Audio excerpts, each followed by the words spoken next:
Hello everyone, this is Mansi from evidyati.in. Coming to question number 10, exercise 14.1.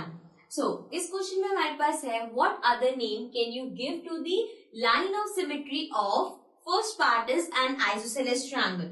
So, अगर हम यहाँ पे एक isosceles triangle ड्रॉ करते हैं तो सबसे पहले तो इसकी लाइन ऑफ सिमेट्री होगी क्या? It will be this one, because इसके ये दो साइड्स इक्वल है. सो इस पे लाइन ऑफ सिमेट्री एक ही होगी, that is from the mid. अब ये पूछ रहे हैं कि ये जो लाइन है दिस वन, इसको हम लाइन ऑफ सिमेट्री की जगह और क्या कह सकते हैं? So we very well know कि जो ट्रायंगल होता है उसका जो ये बीच वाली लाइन होती है वी कॉल इट मीडियन, और वी से it is an altitude.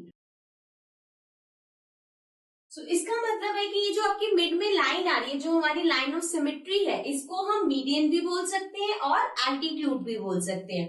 So this was the first part. B part में है a circle.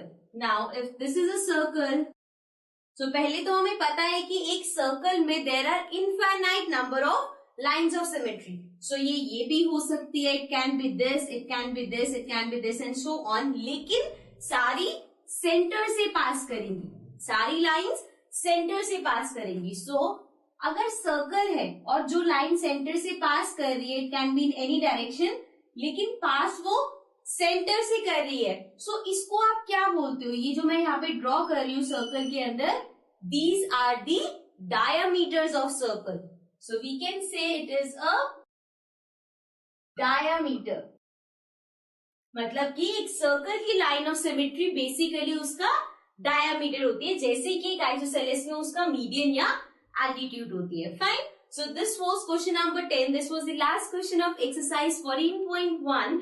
With this we complete our exercise. If you have any doubt, any query, please mention it in the comments below and do subscribe our channel. Bye bye for now.